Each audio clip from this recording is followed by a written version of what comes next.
Okay, so we are now live, and I'm here with Siju Mathew of the Totally Indian Football Show. It is such a pleasure to have you, and the fact that you came here in the rain, that's quite impressive. Even our sound engineer today, sadly, he couldn't make it because of the weather, and it's been painful dealing with it. Yeah. And where were you coming from? Just out of it? Malad. Oh, good God. Yeah, so I think I'm bagging more brownie points from you for Yes. that, right? Yes, absolutely. In fact, it's funny because the last two Friday chats that we did, they also came from Malad. So Right. I'm just like, what's in Malad that all the podcasters are over there? The creative minds Exactly. are, what do you say, they're all away from the hustle bustle. They're all probably in small clusters. Yeah. In fact, one of my friends, she was telling me how one time she had gone to a party in Malad and Jim Sarb was there at the party. And I was just like, wow, I need to go to Malad more often. And that's a revelation for me. Because if you live in Malad and I'm like a bit more, could be more bit of Kandivali in Malad, not central, but because I'm quite far away from the station. Right. So it's more of interiors, like it's a proper village. Okay. Yeah, I mean, a lot does happen because you have the famous mud jetty side and, you have those villas and shoots happen. So I'm sure definitely a lot happens and some don't come out in the light as well. Right. So let's get the interview started. You have been sort of involved in football in some way, shape, or form, as far as your LinkedIn profile says, from the beginning of your career. And I just wanted to know, when did the craze for football really start for you? Okay, so while you guys, surprised me with a great poster and stuff, and I'm already a bit nervous because I usually be on your chair that you're sitting. So when you guys shared, and I shared that poster and told people on Twitter saying that expect a lot of thank yous. And there's probably going to be a thank you show for me because a lot of people have helped me on the way. Now to talk about when the craze started, I think it starts from where I stay. My age, I think they're all boys growing up. Right. So whatever they played, I played with them. I was a tomboyish growing up. Mm-hmm. So you name a sport and I've played all of it that Nice. you play in your gully side. So that's how they were playing football, and I'm like, oh, okay, nice sport. And if you're the only girl part of a group of boys, they always made the goalkeeper. So that was the usual story. But something about the sport stuck with me, and then when I started watching matches while they were watching, and I got glued to that. So that's how it started. Probably going back, say, 8-9 years. Okay. And then it just grew in a way that, okay, your newspapers are flashing the top big clubs, right? So I was never reading newspapers, but when I started, it was always the last 4 pages of the Times of India, and then the rest. I'm done with those. I'm done with reading my newspaper. So that's how it began, and that's where the start of the whole craze for the sport began. And you played goalkeeper initially, you said. With the boys, yes. Okay. But what is your preferred position? So we never had anything for girls in school, but I was in Safa's for 5 years, and that's where I started playing at a level, some decent level, and that was university level. So I represented college, and I was made a left back.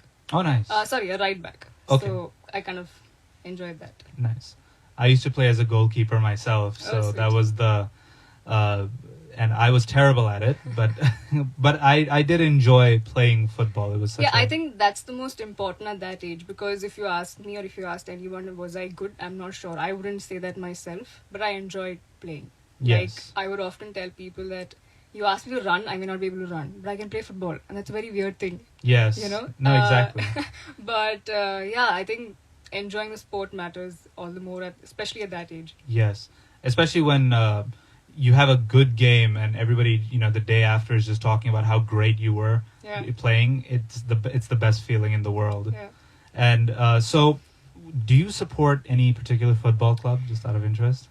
Yeah, I do, but right now I feel ashamed to talk about it, but it's okay. It's Manchester United. I grew up, like I said, the whole newspaper would flash about top clubs of Premier League, and Premier League became a preferred league to watch because, of course, the feasible timings that are, fit for us Indians.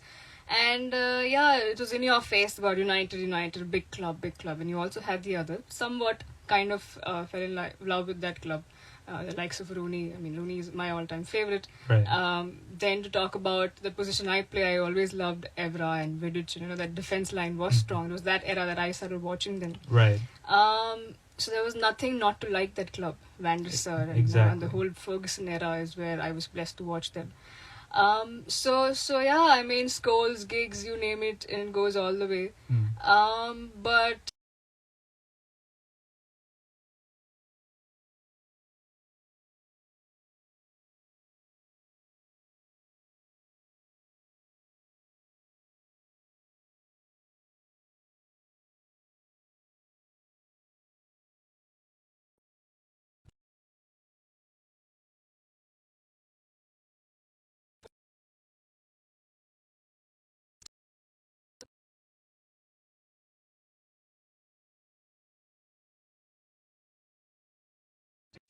Airplane mode.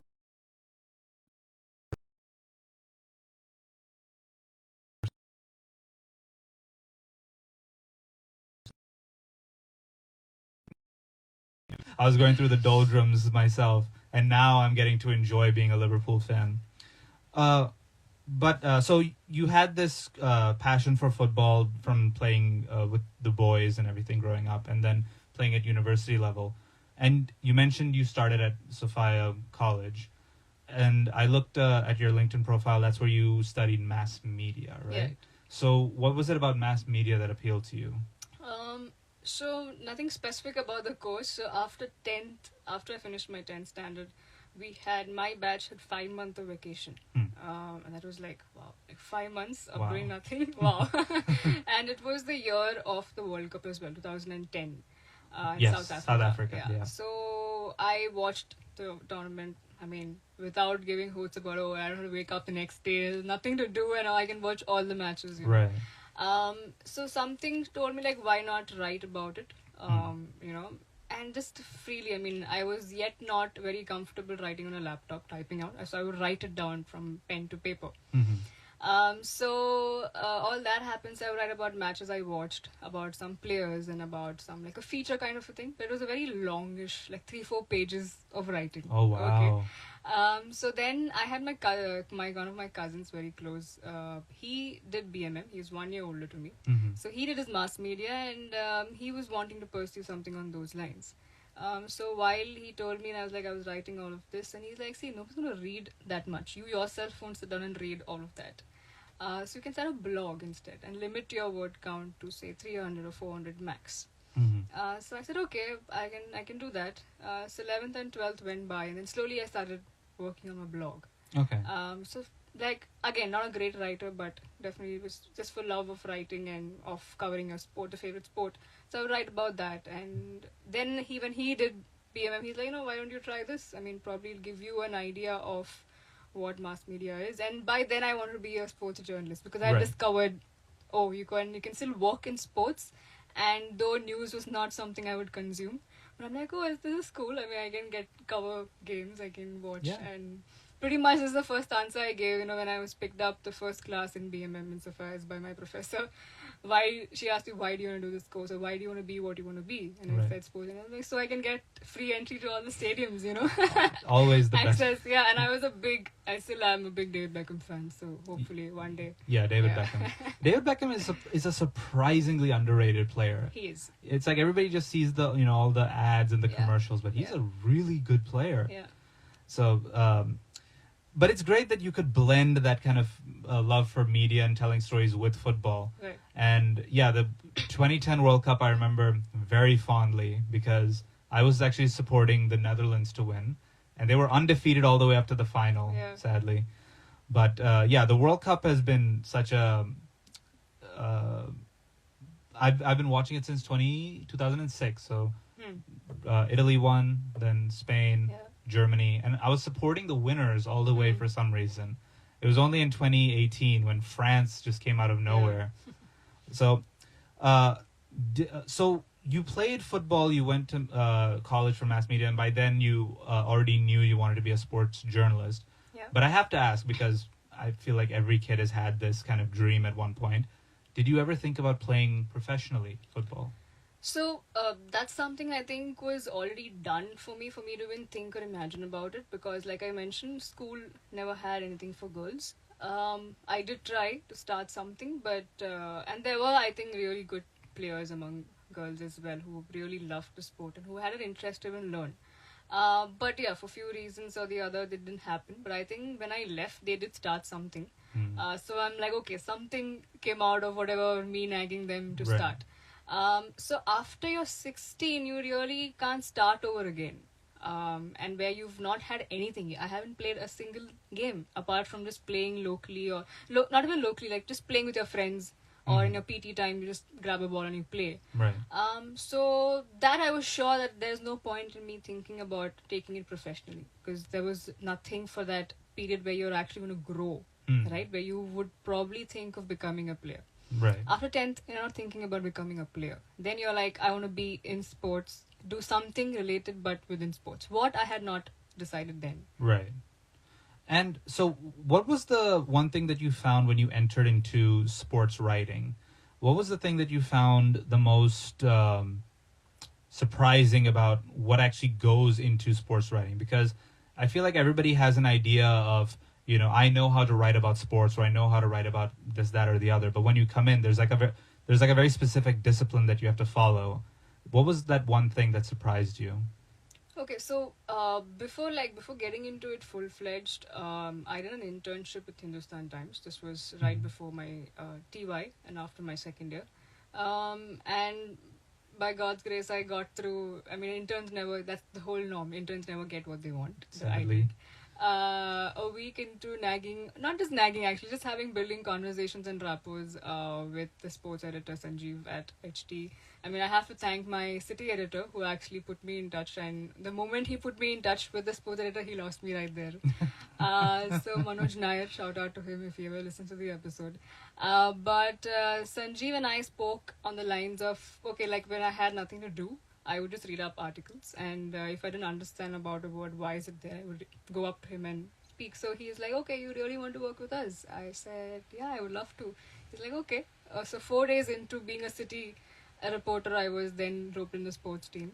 So that kind of gave me a glimpse into Indian football, to be honest. I was one of those naive people who had no idea, growing up in a city like Bombay, I had no idea there was an I-League before that. Or there was something happening like MDFA and stuff, because you're not I wasn't exposed to it, and then your newspapers that I read only show the big games that are the Premier League or out of India, right? So that's when they sent me out, to cover the MDFA match, and I'm like, oh, there's something called as I-League, and I was one of those who was excited for ISL. I'm like, because I didn't know something like that existed. And I'm like, wow, this is cool, this is crazy. So I think I remember one thing that Sanjeev told me was, now keep your eyes, nose, ears open. And he sent me to cover football matches. So the local MDFA, now MFA, it's called, the games of Elite Division and Super Division. So I went out and he's like, keep your eyes, nose, ears, everything open. Do not sit there as a fan. So whatever there is, because you're sitting there live and not just about the match. Yeah. On the stands, the person sitting next to you, conversations you're overhearing. So I think the first thing is to keep everything open. And one is you're no more a fan. Yes. You're more than that now. So Yes. when you sit there and write or cover, don't put the fan inside you, quiet or silent for some time. Yeah. That's really good advice. I think every incoming intern or young professional needs to learn, because it's very easy, I think, to bring all the baggage of everything before with you into the workplace, and it's even more difficult to leave it, especially when you're working in something that you're so passionate about. Right. You have this terrible urge to just feel like I know what happens, and then to be told that all of this you need to keep aside. It's a very difficult thing. Yeah, because as a fan, you watch a game, I could have scored that. That's what Exactly. what we say, right? But now that, I never say that anymore. I mean, I think 1-2 years down, I was full-time journalist only for 2.5 years. But I think that with the internship period of 2 months taught me that, hey, there's more people, player, coaches, all of them, they're bigger than you. Right. You write about them because they play. So, so that was... And do you remember what was the first ever match that you saw in the I League? In the I League. So I League matches were at Cooperage when it came down, like around Yes. 2017 or 16, I think. Cooperage again was revamped. So Mhm. Mumbai FC, the club that existed back then, they were playing. So I finished my internship and everything, but I kept in touch with the people who I met. Mhm. So another person I need to give a shout out is Gordon. He's a senior journalist now into PR, part of a PR firm. He was like my mentor on ground. Right. Because he was the one writing for them for HT locally. When Mhm. I joined in, he was like, okay, they took my articles. Okay. So he kind of put me in touch with the right people, And then when I got my job after my graduation through him.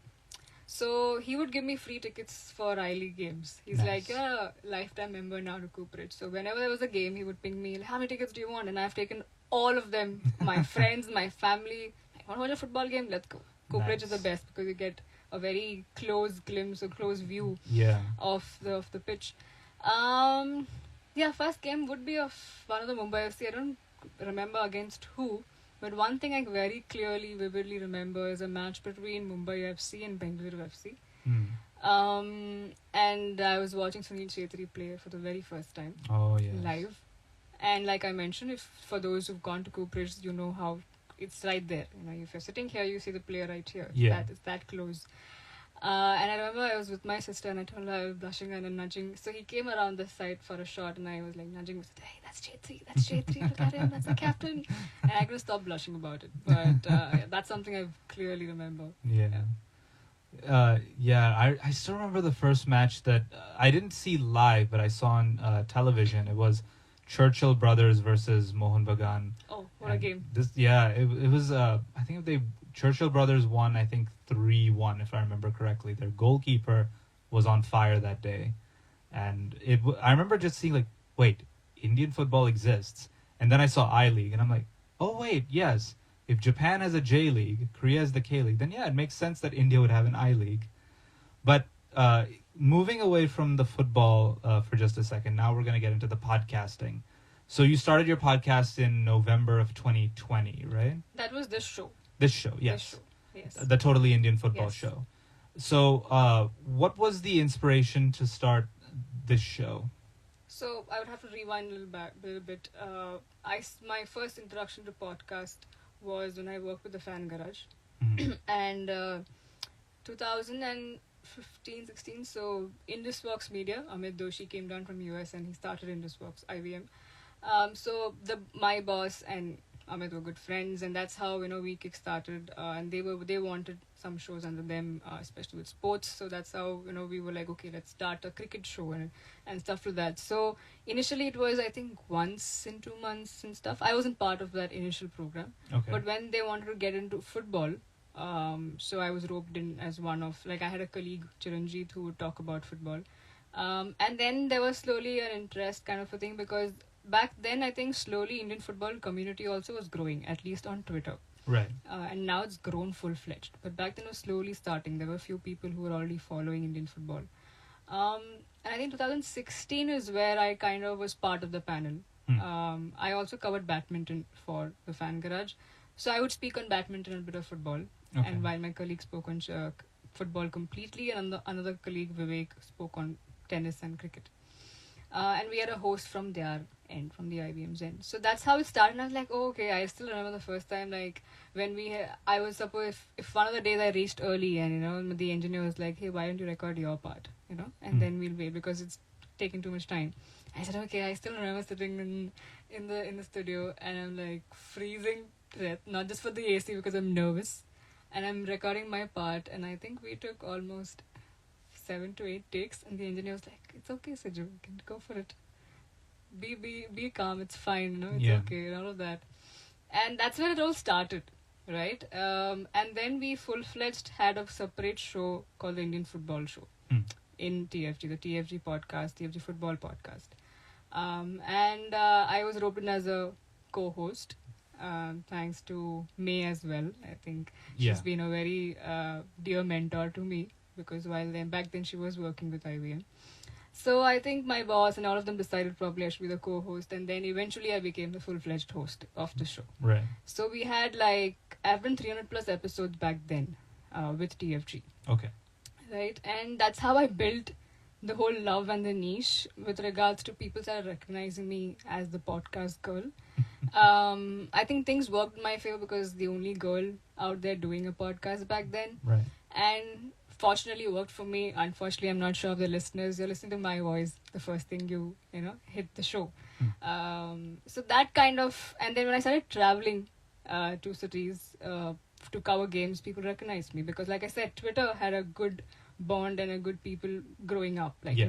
within Indian football. Right. So you were already recognized by the face, as your DP, whatever photographs you put up. And like, hey, you're this, Yeah, how yeah. you connect, or the voice that you hear. So I was like, oh, people are listening to the show, and that happened. I moved to another organization. I wanted to start there as well because I was working with the Coaches Association, and I really wanted to start a show there. Right. Just with the coaches. Nice. I mean, but things didn't work out. And HOIF, Humans of Indian Football, when Ajay, my dear friend, came to me and said he wants to start this and he wants me part of it, I said, okay, let's do it. And I kept nagging. So we have one more of three of us, like me, Vinay is the one who edits the stuff, and for HOIF. And we three got along, and I kept nagging them like, I have to start and I have to get back to podcast. I have Right. to do this. So they were like, okay, let's do it. So 2020, just before the ISL began, Hmm. I had almost an hour conversation with me, asking her, I want to start a show, and what do you think? So I wanted to ask her about, do I need to invest in a mic? Do we need to spend money on a studio space? What is it like? How do I go about? Because this would be on us, like we are doing it. This is Right. our passion project for now. Right.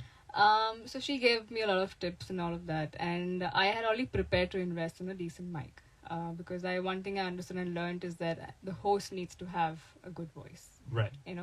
So I invested in a condenser mic, the USB mic that you just directly connect to the laptop and it's fine, Yeah. good to go, like Yeah. because I'm doing from the house. And that's how it began. Why the intention Indian football? Because Humans of Indian Football is only about Indian football, and we're like, okay, let's do a podcast around that.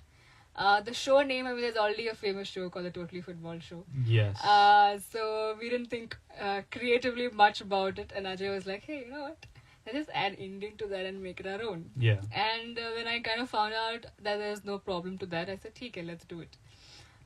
That's how it began. So initially we started off, I had access to journalist friends of mine, Right. who are also still working, currently covering leagues for different publications, and they are good friends. So I would call them up, ask them, would you like to be on the panel for the season? So that's how it started, and I had 4 of my journal friends from different publications, and we were talking about the league, whatever, the ISLI league, and because we also know the podcast is not something that comes in live, like right after the match, doesn't like go live then. Yes. Yes. We didn't give too much in detail or review or analysis about the game because it goes stale by the Right. time the show is out. So we Right. kind of picked on, it was like more of a feature, kind of picked on a player or some aspect if a coach did something different. Right. So that would be our talking point. I see. Or if these journalists have spoken to the players or coaches about some incident and something happened, and then that would be around stuff like that. Yeah. So that's how the Totally Indian Football Show was born. Right. And I was going to ask you actually, because I noticed how in the initial episodes there was a kind of, it covered the weekly kind of ISL, there was a roundup of that. And then at some point in, I believe it was March 2021, when there was almost a pivot of some kind where you went from, because I think the ISL season was over by that point, and you switched into these more kind of comprehensive looks at specific individuals, specific clubs, specific issues like women's football in India or FC Goa and the journey that they've been on. So I was going to ask what kind of inspired that switch, but I think that was just kind of like a natural, once the ISL season was over, you needed to go into that and you felt you were at a point where you were ready to switch. So I want to kind of ask a different question, which is, do you follow any other football related podcasts by any chance? Yeah. Any favorites? I can't pick one. There are a couple of them I do keep going back and on. Like I don't, not a regular listener. It's been a phase where I'm not listening too much. But the Totally Football Show, of course, and Right. then you also have a certain coaches-related podcast. The Football Writers podcast, and sometimes Dan Abrahams has the Sports Psych show. Yes. It's about sports psychology. So not a regular listener of all of these things, but yeah, I do fall back from some of my homework if I have to do for personally, like if I want to listen to how are they actually talking, why, Right. because I am still struggling on facts, on the things of to get those fillers out. Yeah. So like there you go, you just heard. I'm sure there are many more that came in here, but yeah, I think more than absorbing content, it's more for me personally with regards to how they actually carry themselves on the show. So I've also listened to Amit Verma show, not related to sports as such. Sometimes with the Cricket Wala. So there are like always the RK show, which is also now on audio. So it's a different kind of things. Unless if I have doing my research on something particular, Right. is when I go back and if there's something, for example, my friends have in the Indian football itself, we have two other podcasts like Injury Time and the 420 Grams. Now the difference that what they do is they do in news stuff, like whatever happens they break it and they talk about that. Okay. Now even if I do that, and they already existed before the Totally Indian Football Show, Yeah. so if I also do that, it's the same people. It's a very small community of Indian football. Right. So if I, like for example, if you are part of it, if you are on the show of Injury Time and you're talking about, for example, the recent new AIFF regime, you wouldn't have much more new things to say if I called you also a week later to my show, right? So then I didn't want to like do all of those things. So we stuck to the intention of why we started HOF. The intention was to cover each and everyone who worked, even if 1% of work they've done with Indian football, because we only see on publications players, coaches, that's it, right? Right. But there are so many other stakeholders around the sport: the owners, the CEOs, the groundsmen, Right. the commentators. So it's a crazy set of people right there. If you go broadcasters and all of them, so it gave us that USP of, and the name was called Humans of Indian Football. So Yeah. if you're part of it, you're a human working in Indian football. We share your story. Like today, right? I mean, before I would come here, we released a new episode, which was a sports photographer. Nice. So he's covered ISL, he's covered Premier League as well, and he's also a wildlife photographer. So Oh wow. I mean, would anyone else do his story? Because he's working behind the scenes, but it gives us the whole privilege to share their stories as well. Exactly. The switch, I think happened also because we actually wanted to stop right after the season ended, but then we also felt it could be an abrupt end, so we continued. ISL ended, I-League ended, but there were still some more matches. Like the national team played some more games, the women's team were in action, so a lot of things were happening. Right. So you could speak about that. Right. So that's how we kind of got on to that, and we still stuck to the season per se, though the domestic leagues were done. We still had other national team in action. Sure. So yeah. And the with the whole talk about the sports photographer, and how do you go out and find these people? Because a lot of podcasters who come to us or that we have spoken to who are trying to get into it, many of them talk about how they have this idea and they want to bring this person or that person, but they're either in two places. One, that they're too scared to ask the person because they're scared they'll say no and then they'll be left with nothing. Or two, they'll basically ask the person, they'll say no, and then they just kind of stop there. So what is the secret to firstly finding these very interesting people and secondly convincing them to come on to the show? Right. So this goes back to the whole, I think, our whole industry, even the podcast or the sports or any industry for that matter, we always say networking is key, right?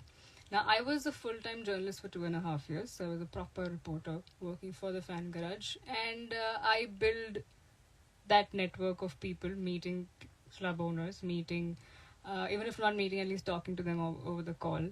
So the media managers knew me. The players were kind of aware, like there's some little kid around here, Yeah. doing her thing. So that helped. That 2.5 years, I also covered Kochi leg of the World Cup, the Under 17 Men's World Cup. Right. So I remember FIFA commentator who was there, and I got along very well with him. His name is Nick London. He's Nick my London. email friend, pen pal. So because he's 60-year-old, I'm sure, plus that and tons of experience, and I got along well with him. He told me one thing when I was sharing about myself with him. He was like, Siju, you need to concentrate on building your brand as well, the brand Siju. Right. But how do I do that? I don't want to push anything. Like, I always felt the story I'm going to share about any person, the individual in front of me, player, coach, whoever it is, I personally didn't put myself above them. Right. Okay. And I always love people. Like, having friendships or relationships or talking to people. I just love doing that. Exactly. So I think I kind of built a rapport with everyone I met the first time. Mm-hmm. Because I even remember, just an example, while I was also covering badminton, and badminton players are very accessible back then, even today, unless they're bound with agencies behind them. But back then, like in 2015, 16, they were quite open. They wanted people to share their story. Right. So I was asked to cover, and I'm like, how do I go about a sport which I have no clue of? And how do I reach out to these players? So I was like this millennial on social media, kind of DMing all the players. I slid into their DMs on Facebook and Instagram, and they were very sweet to respond. Right. That's how I built a rapport. Now, if I had to state, that is one, networking and building a rapport is what, building relationship, not thinking that tomorrow they'll come in use of, like for me, but because I want to build a relation. Exactly. Right? And the other aspect to Indian football, the beauty of Indian football per se, is also at times not so good. The same thing is that we are very close. It's a very small industry. Right. Everyone knows each other. Even if not by, say, you've not met the person, you've heard of the person. Exactly. Right? So that's how, like I said, I didn't know until I met one or two club CEOs and owners from elsewhere, other cities, in a conference, and like, oh, you're the podcast girl. I'm like, yeah. I'm not sure how to feel about that, but they were listening to the show. Right? So everyone is aware of each of their work that's happening. And Twitter, I've built relationships on Twitter as well. There are so many people I've even till date have not met, but I'm good friends with them because of Twitter. Exactly. I've also done stories that I've got along from a friend's friend from Twitter. Right. So that, in these two things, networking, keeping in mind, yes. I was reading a book very recently, a church leader of mine shared, asking you should read because you're in the creative space, Austin Kleon's book called Show Your Work. Oh. Right? He talks about, if you are not using, what are you networking for? Right. If you can't pick up a phone and call and talk to the person and giving you an opportunity or whatever to show your work, right, then what are you building up the network for? So I was like, okay, that's a good validation. So one is building relationships, and the other is the industry. Like I said, I think I would place the first point as the industry being so close knit, right, that everyone knows each other. So that kind of helps. And if you're showing your work out there, people will notice. And also something that I think that you said that I picked up on, which I thought was just one of the most profound things, which was that you don't see the people that you're reaching out to as kind of, oh, I'll bring them onto my podcast, and it's kind of like the whole means to an end kind of thing. You don't see them as a means to an end, but rather you see them as ends in themselves. Yeah, because today, if I can pick up whoever I've called, like we are reaching the big 50. Today's episode was the 47th. Yeah. Whoever's been on my show for this particular season that we are now under Idea Bruce production, and we've had one-on-one conversations now, because initially, like I mentioned, it was, I don't know, I was the one editing, I was the one doing everything, so I would get 4 people, we would talk for an hour, and they were like, no, don't do that, because you will have people falling out listening, Yeah. Still a niche market. So we started with Ravi Puskar, who's currently the, I don't want to get the designation wrong, so I won't say. He's with FC Goa. Back then, when I got him on the show, he was the director of football, but he is elevated now to another role. So yeah, I mean, Ravi, then it came Abhik, who's from Odisha FC. Then we had two commentators who are now new guys from, Pulasta, who's well-known commentator, and a former player who's now turned into a commentator, who's Darren Caldera. All of these guys, I've met them before. I have known them, spoken to them, built a rapport, and then over the period, that relationship is there. So it's like just calling a friend and asking, "Hey, would you like to come on my show?" And they're like, "Yeah, sure, why Yeah. not?" So that's how it become that easy. It's not like, and even if I have to get a new person, for example, met you today for the first time, and if I have to get you on the show, I wouldn't just immediately get you on the show. Right. I will have a conversation, and if it's something relevant, like for example, I've been chasing Rajasthan United FC's owner or a director to come and talk. But that's also over the period. You're building a relationship with them. You're talking to them. You're commending for what they're doing. So I think that's important. I think Of course. we live in a community, right? And Yes. we're even outside, and we all crave to be relational Yes. with people. So I think that helped me to just pick up a call and ask them to come on my show. And additionally, one quality that I think separates someone who I think will be a good podcaster from someone who's just trying to get into podcasting or tried and failed. And that's something I've noticed. It's a quality that you have. It's a quality that a lot of our previous guests have also had. And it's that they just love talking to different people. They enjoy the act of networking. They enjoy building these connections with people. And I feel like that is such a important quality that a lot of people overlook. They think that being a good podcaster is about what you do in the studio, but in fact, a lot of it is what you do outside the studio as well. Yeah, I think that just helps, no? That just adds Yes. to it. Like I said, I'm sure all of them. Even when say if you've met someone for the first time and you're interviewing them also, like I said, I would never put any of my players or coaches who I've spoken to as above me. Oh, Yes. I'm come here, you better tell me the story. And I was also blessed to have a good editor, like at the Fan Garage, CP Thomas, because he didn't send me to conferences or events saying, I want this headline, so you better get that person to say this. Right. He gave me that freedom to make mistakes, to explore, to do things the way I wanted to do it. So that also helped me build that relational, that Right. whole feature. But as you mentioned, yeah, I mean, how else would the conversation go if you're just going to, like, if you have 5 questions put down and you want only those 5 questions asked, it's now going to be a conversation. It's just going to be like there's someone with a gun you're at a gunpoint and you have to answer all of them. Yeah. that was actually something I struggled with in the early days of this show, because the podcasts that I'd worked on before that were all one-man shows, so it was just me talking into the microphone. But then when I have to start talking to people, it was very difficult. I'd have my questions and I'd be like following them beat by beat. But then it's like at some point you get comfortable and you realize that it's about having that two-way communication. And so you mentioned your editor at the Fan Garage, and that led me to ask, what is your team setup like? Do you have an editor? Do you have a sound engineer? Do you have a team? Have they been with you since the beginning? And how important is your team to you?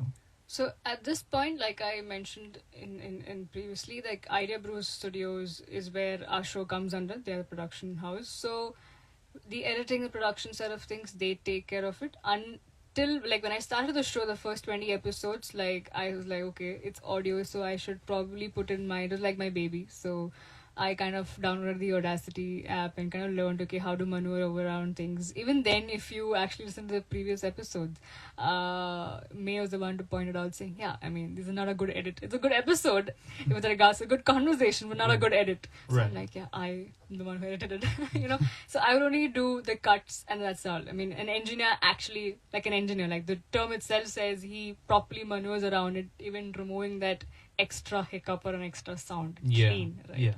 I couldn't do that. So I would just patch it up. Okay, this sounds good to me and it's fine. Yeah. So what happened with, I mean, it's through May only I got Idea Brews also, like we being that whole association happening. So the lovely team there. Recently we had Craig, who was, I think, my biggest cheerleader from their end, who was my sound engineer. But he left, and someone, Aditya, was coming now. So it's Akhil who's the producer of the show from their end. So I don't have to take care of, I don't have to worry about how am I going to sound, Right. how are things. They're going to take care of that. So all I have to focus on, the actually thing that I enjoy focusing on, is building the content and getting Right. the people onto the show. Yeah, it's genuinely, you never really think about how invaluable it is to have a team around you. Absolutely. They make you sound like just 10 times better.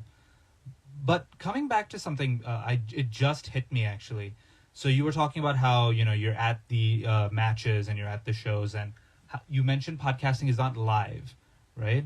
And that is something that I kind of wanted to shamelessly sell to you really quickly, which is something that we're getting into, which is live podcasting. So we've partnered up with, not partnered up, we've gotten this software from a company in Europe, and basically the software was designed primarily for, those guided tours. So let's say that you're comfortable in French or Spanish or German. So you can listen to the guided tour in your native language that you're comfortable with. So we saw that and we thought, what if we did this for podcasting? So someone can just start live streaming a podcast and people can listen and they can type in their questions and everything and someone can send it. And that is something that I think, as far as sports goes, because even in the podcasting space, a lot of sports related podcasts, they live stream a lot of their stuff. Yeah. So do you live stream or are you planning to live stream anything? So that's something we're still contemplating on, because it's more, you need more hands, you need more time, there's more effort goes into it. Because this is not yet my full-time thing. It's not something I'm fetching my bread and butter, like people say. Right. So I'm currently working with Baichungote football schools. So you have a job to do, right? So eventually, yes, we would like to try out, at least from a YouTube channel point of view, of doing a live stream. Or do some kind of like a watch-alongs is also quite a hit among sporting events. Yes. But when you were talking about that, at the venue, like if, for example, something we can definitely try, and even if you get access to a game as a podcaster, like to cover the match, Yeah. I can just imagine sitting in the media room and right after the game, while people are filing, you're recording it out. Yeah. You know what I mean? Like right Yeah. in the media room, you don't have to talk about the whole hustle bustle. You also hear the typing sound of the Yeah. journalist doing it, and then Yeah. asking them, going about them and asking them. Just the whole buzz of Right. post game at a press room. Exactly. So yeah, I'm sure it's something definitely that will work. You also have more platforms, right? Twitch and a lot of other Right. stuff. Like there's someone who I follow from UK called Nubaid. He does a lot of live streaming stuff and all of those things. So I think it's definitely live stream, and people wanting to watch and get tuned in right now and then always works. Like though Instagram in a way, the whole IGTV is dead, Instagram lives are still a thing. Like, Yeah. people still want to like to tune in. So definitely something probably we can definitely think of. Yeah, Instagram lives are definitely still a thing. Yes.